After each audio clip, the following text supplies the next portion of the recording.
बाबा, मैं एग्जाम में पास हो गई। बाबा, मैं बैंक में मैनेजर बन गई। अनीका बहुत खुश थी। वो घर में दाखिल होते ही जोर जोर से चिल्लाने लगी। माँ, बाबा, भाई, बड़ी बहन सब बहुत खुश थे। सबकी आंखों में खुशी के आंसू थे। अनीका की मेहनत का फल उसे आज मिल गया था। बाप ने दौड़ते हुए जाकर अनीका को गले लगा लिया और खुशी का इजहार करने लगे। मेरी बेटी बैंक में मैनेजर बन गई। सब बहुत खुश थे। अनीका की खुशी तो गुलाब की सुर्ख पत्तियों की तरह थी। माँ ने सीने से लगा लिया, ऊपर वाला दुनिया की हर खुशी दे। माँ दुआएं दे रही थी। अनीका एक बैंक में जॉब करने लगी। बहुत खुश थी। जिंदगी के कुछ उसूल हैं जिनको सब निभाते हैं, जो ना चाहते हुए भी निभाने पड़ते हैं। अनीका का रिश्ता उसकी माँ की दोस्त के बेटे राजेश से तय कर दिया गया। अनीका इस रिश्ते से खुश तो नहीं थी क्योंकि लड़का विदेश में रहता था, लेकिन फिर भी उसने माँ बाप के फैसले को बेहतर से बेहतरीन समझकर राजेश को पसंद कर लिया। राजेश अमेरिका में रहता था। वो भी काफी पढ़ा लिखा था। देखने में बिल्कुल कोई अंग्रेज लगता था। इंडिया आया। दोनों फैमिलीज ने मिलकर सगाई की रस्म पूरी की, लेकिन शादी के लिए अनीका ने 2 साल का वक्त मांगा। अनीका 2 साल अभी शादी की जिम्मेदारियां नहीं निभाना चाहती थी। शादी से पहले वो कुछ वक्त अपने डिपार्टमेंट को देना चाहती थी।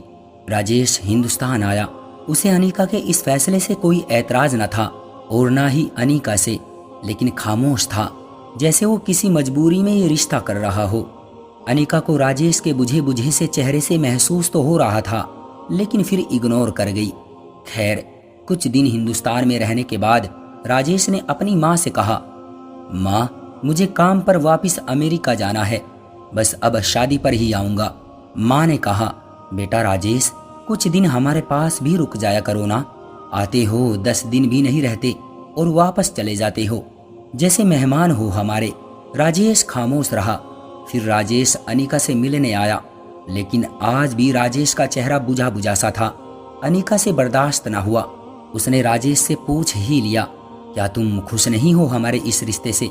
राजेश बात काटते हुए बोला, मैंने ऐसा कुछ कहा क्या? अनीका कहने लगी, लेकिन इतने खामोश क्यों हो तुम? राजेश मुस्कुराने लगा। जिंदगी ऐसी ही होती है। जो बचपन में बहुत शरारतें करते हैं, बातें करते हैं, वक्त उनको उम्र बढ़ने के साथ साथ खामोश और रूखे मिजाज वाला बना देता है। ख्याल रखना अपना, शादी पर आऊंगा। अनीका ने जाने से पहले राजेश का हाथ पकड़ा और कहने लगी, राजेश, मुझे लेने आओगे ना? राजेश ने मुस्कुराकर कहा, पागल, तुम अगर चाहो तो अभी मेरे साथ चलो। राजेश की आंखों में आंसू थे। राजेश चला गया। वक्त गुजरता गया। सगाई को 2 साल होने को थे। शादी की तैयारियां चल रही थी। सब बहुत खुश थे। राजेश अभी कुछ दिन बाद हिंदुस्तान आने वाला था। अनीका बेचैन थी राजेश को देखने के लिए। एक रात अनीका रात को घर लौट रही थी। उसकी कार एक ट्रक से टकराई। बहुत बड़ा एक्सीडेंट हुआ था। ट्रक वाला कुचल कर भाग गया। वो 2 घंटे सड़क पर पड़ी रही। लोगों को पता चला तो उसे अस्पताल ले गए। अनीका के दिमाग में गहरी चोट लगी थी। अनीका के घर बताया गया। सब आ गए। सब रो रहे थे, दुआएं मांग रहे थे। ये क्या हो गया? अनीका कुछ दिन बाद दुल्हन बनने वाली थी, लेकिन आज हॉस्पिटल में दुनिया से बेखबर पड़ी हुई है। लबों पर दुआएं थी, आंखों में आंसू थे। राजेश भी आ चुका था। डॉक्टर ने बताया, बात सीधी सी है, ऑपरेशन के दौरान या तो उसकी जान जा सकती है या याददाश्त। सब रो रहे थे। अनीका बेबस पड़ी हुई थी। ऑपरेशन किया गया। सब कुछ बदल गया। सब कुछ वीरान हो गया। दुनिया अंधेरे में बदल गई। डॉक्टर ने सॉरी कहते हुए ये कयामत गिरा दी। डॉक्टर ने कहा, सॉरी, हमने उसको बचा तो लिया है, लेकिन उसकी याददाश्त जा चुकी है। वो बिल्कुल पागल बच्चे की तरह रिएक्ट करेगी। राजेश खामोश खड़ा था, जैसे उसको कोई फर्क ही नहीं पड़ा हो। सब रो रहे थे। अनीका को 2 दिन बाद होश आया। वो बिल्कुल बदल चुकी थी। राजेश सामने खड़ा था। वो खामोश सब कुछ देख रही थी। राजेश वापस घर चला गया।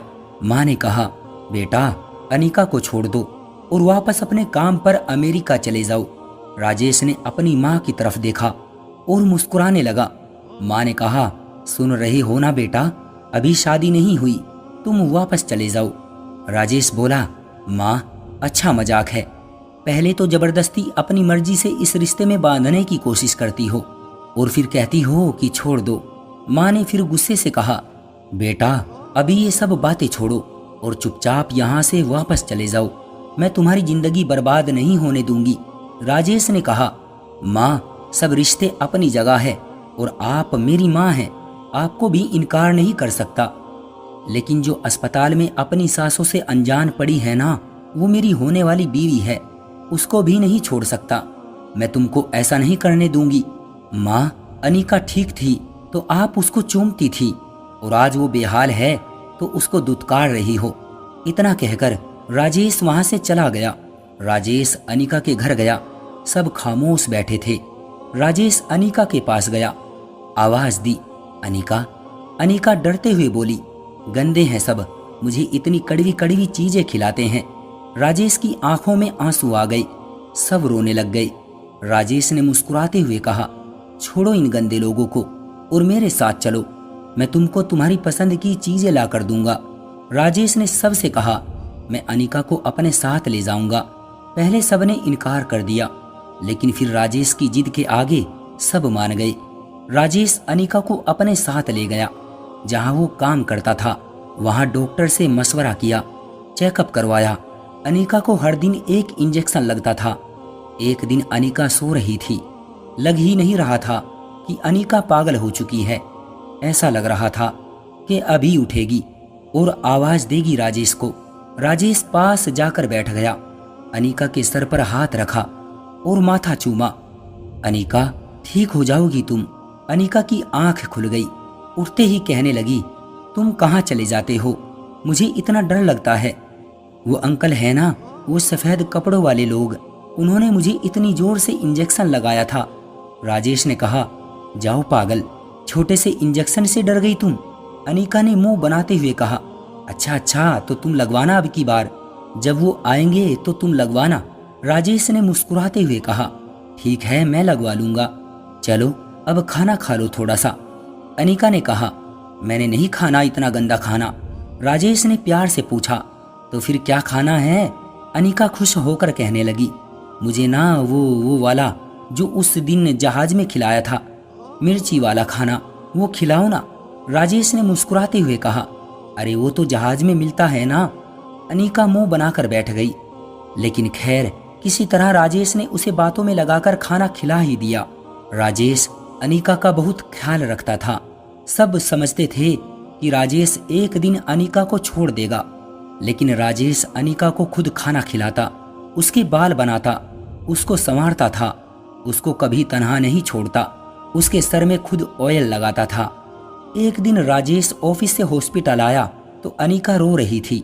नर्स इंजेक्शन लगा रही थी। उसने पूछा, अरे क्या हुआ मेरी अनिका को? अनिका ने मुंह पर हाथ रखते हुए कहा, तुम भी गंदे हो, मुझे नहीं करनी तुमसे बात। राजेश ने कहा, अरे हुआ क्या है?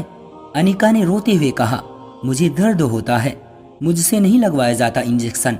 राजेश ने कहा, अरे बस इतनी सी बात। राजेश ने एक खाली सिरिंज ली और अपने बाजू पर लगा दी। राजेश मुस्कुराते हुए कहने लगा, ये देखो कोई दर्द हुआ मुझे, तुम छोटी सी सुई से डरती हो। अनिका रोने लगी, नहीं मुझे दर्द होता है। राजेश ने अनिका को अपने सीने से लगा लिया। राजेश आसमान की तरफ देखकर दिल में कहने लगा, मैं जानता हूँ तुम बहुत तकलीफ में हो, मैं क्या करूँ अनिका, मैं क्या करूँ, नहीं देख सकता तुमको इस हालत में, मैं बहुत बेबस हूँ। अनिका को आदत बन चुकी थी। अनिका राजेश की गोद में सर रखकर सोया करती थी। राजेश की गोद में सर रखे बिना उसे नींद नहीं आती थी। राजेश ऑफिस से लेट हो जाता, वो जागती रहती, बच्ची की तरह जिद करती थी। राजेश थका हुआ होता तो फिर भी अनिका के पास बैठ जाता था। अनिका राजेश की गोद में सर रखती और सो जाती। राजेश अनिका को घुमाने भी ले जाता था। 5 साल गुजर गए, सबने हिम्मत छोड़ दी, सब हार गए थे। राजेश बेबस हो गया था, वो अनिका को नहीं छोड़ सकता था। सबने कहा, इंडिया भेज दो अनिका को, यहाँ इलाज करवा देंगे। लेकिन राजेश एक पल भी अनिका से दूर नहीं रह सकता था। उसने अनिका का हाथ पकड़ा और चूमते हुए कहने लगा, मेरा जीना मेरा मरना अब अनिका के ही साथ है, वो जैसी भी है मेरी है। एक दिन अनिका को किसी बात पर गुस्सा था। उसने घर में पड़े सब शीशे के बर्तन तोड़ दिए, बहुत नुकसान किया था। राजेश घर आया, देखा अनिका के दोनों हाथ जख्मी थे। राजेश ने कहा, ऐसा क्या हो गया तुमको? अनिका ने रोते हुए कहा, मुझे क्यों लगाते हो इंजेक्शन? मैं कड़वी गोलियां नहीं खा सकती, मुझे नहीं रहना यहाँ सब गंदे हैं। वो रोने लगी। राजेश उठा, कमरे में जाकर चीख चीख कर रोने लगा। भगवान माफ कर दे, हे भगवान रहम कर, अनिका को ठीक कर दे। भगवान बस इम्तिहान न ले अब, हे भगवान मेरा सब्र टूट रहा है। इधर अनिका की तबीयत खराब होती जा रही है। वो चीख चीख कर रो रही थी, उसका सर दर्द से फटा जा रहा था।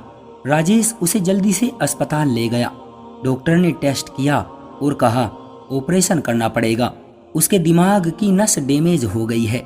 राजेश तन्हा परदेश में अनिका को ऑपरेशन थिएटर ले गया और बाहर बैठकर अनिका के साथ गुजरे पलों को याद करने लगा। जब वो बैंक में मैनेजर बन गई थी तो वो कितनी खुश थी। राजेश रो रहा था, हे भगवान कोई गुनाह हुआ हो तो माफ कर दे, अनिका को ठीक कर दे भगवान। खैर 1 घंटे के ऑपरेशन के बाद डॉक्टर बाहर आए, बहुत खुश थे। राजेश को मुबारकबाद देने लगे। हम हैरान हैं, कोई जादू समझे या कुछ और। उसकी जीन्स पूरी तरह से डैमेज हो चुकी थी, लेकिन वो अब बिल्कुल ठीक काम कर रही है। 50% चांस है वो ठीक हो जाएगी। राजेश सारी रात अनिका के पास बैठा रहा। उसकी आंख लग गई। सुबह जब अनिका को होश आया, उसने देखा राजेश पास बैठा हुआ है। अनिका ने दीवार पर लगा कैलेंडर देखा, 2021। उसका सर चकराने लगा। कहाँ हूँ मैं? उसने राजेश से कहा। राजेश ने जब अनिका के मुंह से अपना नाम सुना तो उसकी आंखों से खुशी के आंसू बहने लगे। अनिका फिर से मेरा नाम लो ना। अनिका ने कहा, ये कहाँ हूँ मैं राजेश? राजेश ने कहा, आराम करो सब बताऊंगा। अनिका खामोश हो गई। वक्त के साथ साथ अनिका बिल्कुल ठीक हो गई। अनिका ने राजेश का हाथ पकड़ा और रोते हुए कहने लगी, राजेश 5 साल तुमने मुझे पागल का बोझ उठाया, छोड़ जाते मुझे राजेश। यहाँ तो लोग बहुत बुरे हैं और तुमने 5 साल एक पागल को सीने से लगाए रखा। राजेश ने अनिका के माथे को चूमा और कहने लगा, हम सफर कभी छोड़कर नहीं जाते। कबूल करने के बाद छोड़ जाने वाला हम सफर नहीं, सौदेबाज होता है। मेरी जान। अनिका को सीने से लगा लिया।